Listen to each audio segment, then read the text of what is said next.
Oui, bonsoir.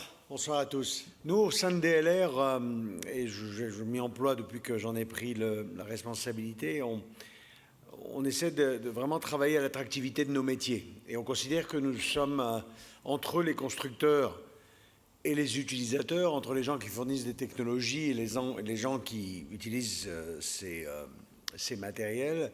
Donc les loueurs, les distributeurs, les réparateurs sont des gens essentiels. J'appelle souvent ça les metteurs en scène, en fait. Nous sommes ceux qui mettons, je dirais, le matériel en scène et puis surtout le travail dans la durée. Un constructeur, il conçoit, il vend une machine et puis alors bon, parfois il fait de la location et il a la possibilité de suivre le matériel, mais c'est clair que nos sociétés, nous, utilisent le matériel longtemps, réparent des grues anciennes, etc. Et donc, ces métiers, ce matériel, en particulier sur ce secteur de la construction, ils ont quand même des durées de vie assez longues. En fait, moi, je constate un paradoxe. C'est que je pense que la construction, c'est quand même une industrie qui bouge lentement. Hein. Moi, je fais le constat, je n'y suis que depuis 18 ans. Et même là, on voit parler du BIM, etc. Beaucoup de choses, les choses bougent lentement et finalement, quand on regarde un chantier, il n'est pas fondamentalement organisé de manière différente qu'il était il y a 20 ans. Il y a ce constat-là, et puis paradoxalement, on voit quand même des choses qui changent. On voit des grandes transitions. Je crois qu'on est tous au quotidien face à ces choses-là. On a la transition écologique ou planétaire. Enfin, on voit les températures extrêmes, on voit des choses assez folles en ce qui concerne en particulier la couche d'ozone et le carbone. On n'est pas trop concernés, nous, dans la grue à tour, mais il faut savoir que au sein de la fédération DLR, ce qu'on appelle la décarbonation des matériels va devenir un sujet extrêmement essentiel. On le voit à travers la ZFE. Christophe en parlait tout à l'heure. Bientôt, on sera concerné dans la ZFE pour nous. Il faudra que nos techniciens qui aillent monter les grues et dépanner les grues soient sur des camionnettes qui sont sans doute hybrides ou électriques. On va être concerné par cette transition écologique avec le coût de transport de nos grues. Hein, moi, en tant que Uperio, cette fois-ci, je fais l'hypothèse, voilà, c'est 1 million d'euros, les carburants par an dans mon groupe. Donc vous voyez qu'avec 30%, on a pris 300 000 euros de coûts qui n'étaient pas réellement prévus au programme. Et on se demande comment on va continuer à transporter nos grues d'un point A à un point B, parce que là, c'est ça l'impact et la signature carbone de notre activité. La deuxième grande transition, c'est évidemment le numérique. On en a eu un bel exemple là devant nous cet après-midi. Il se passe plein de choses. Les technologies sont de plus en plus abouties et on essaye tous de regarder en quelle mesure on peut l'utiliser. Il y a un mot sur lequel je voudrais qu'on soit concentré, c'est quelle valeur ça va créer. Alors tout ça est très excitant, les grues conduites à distance, les grues automatiques, l'intelligence artificielle, des robots pour conduire des grues, mais où est la valeur? Je vous rappelle que notre métier est déjà un métier dans lequel, autour de ce produit grue à tour, je considère qu'on ne crée pas assez de valeur. Je fais référence que les loyers des grues, les coûts de prestation et même quelque part la reconnaissance par nos techniciens qui arrivent sur les chantiers. Moi, une de mes obsessions depuis que je suis dans le métier plus aval de la construction, depuis que je m'occupe de la location, de la distribution et de la réparation pour la grue à tour, c'est que nous devons redonner à ce métier ses lettres de noblesse. Et quand je compare avec ce que, par exemple, nos confrères loueurs généralistes arrivent à créer comme valeur autour du matériel, il y a vraiment un paradoxe, parce que la grue à tour, c'est un matériel, vous l'avez dit plusieurs fois, qui est un peu une tour de contrôle du chantier, mais on n'arrive pas à créer de la valeur. Donc cette technologie numérique, elles devront certainement nous aider à créer plus de valeur. Il va falloir que nos clients l'acceptent, nos clients, je dirais, acceptent de payer, parce que toutes ces technologies, même si elles sont pas énormes et elles sont maîtrisées technologiquement, ça ne représente pas des coûts énormes. Il est clair qu'il faudra que derrière, pour qu'on puisse on crée de la valeur nous-mêmes, quelqu'un accepte d'y voir de la valeur. Donc c'est vrai que c'est important, la productivité, la sécurité, les taux de panne, les dépannages, tout ça sont des choses importantes.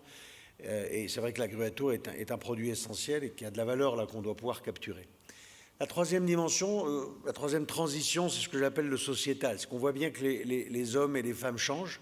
On a vécu le Covid, le télétravail, on voit bien que l'attractivité de nos métiers aujourd'hui, c'est un problème. Moi, j'en ai fait une des priorités du DLR, c'est de faire que les métiers soient plus attractifs. Et dans le métier de la grue à tour, on a en effet cette qualification pour les monteurs de grues qui me semble essentielle. Comment peut-on aujourd'hui dire que la grue est un produit essentiel et qu'il n'y a pas une qualification en France, qui est un pays assez avancé? On n'a pas de qualification quand on est monteur de grue. Ça existe aux États-Unis, ça existe en Angleterre, ça existe dans un certain nombre de pays, qui ont mis ça en place pour des questions de sécurité, parce qu'ils se sont dit on ne peut quand même pas faire monter une grue au milieu d'une ville, au-dessus d'une école, par des gens qui ne sont pas qualifiés. Donc depuis maintenant plusieurs années, et c'est vrai que ça représente un chantier qu'on a lancé il y a plusieurs années, on a cette volonté d'augmenter l'attractivité des métiers. Alors c'est vrai que plus nos métiers seront digitaux, plus la partie un peu pénible de nos métiers sera effacée, plus nos métiers seront attractifs. Là aussi, il faudra qu'on crée de la valeur, hein, parce qu'on va plus avoir ce qu'on appelle, dans le jargon des grues, comment on les appelait, des tâcherons, je crois que c'est le terme qui était utilisé.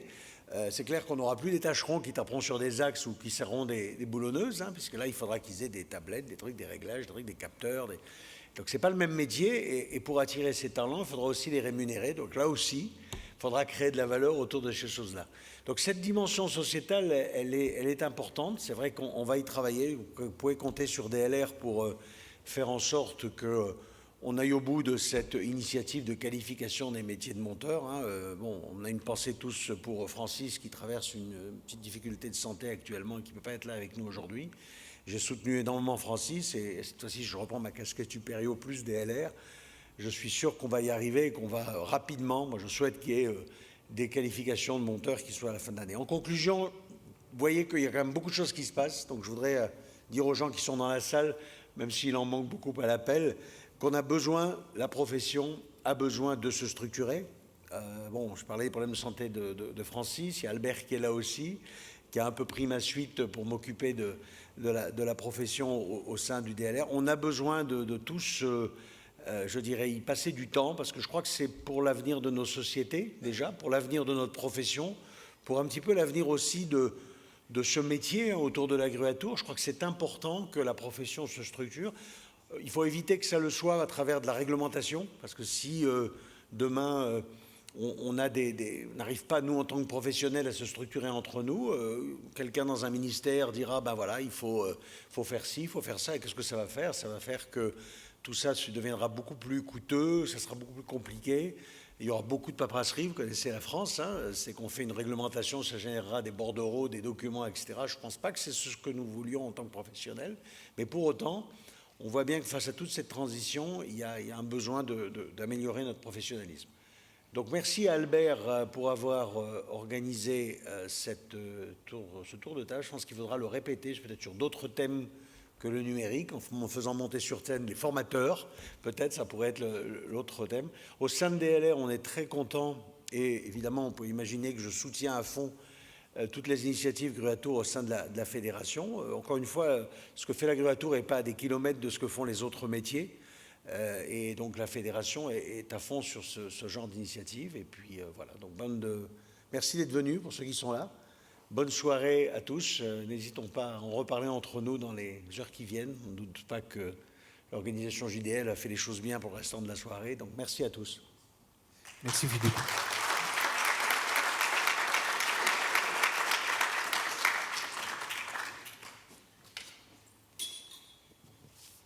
Et bien voilà, à mon tour de vous remercier. Merci d'être venu. Merci aux conférenciers, merci aux intervenants. Et j'espère qu'on pourra remettre ça effectivement sur d'autres thèmes où cette fois vous serez invités.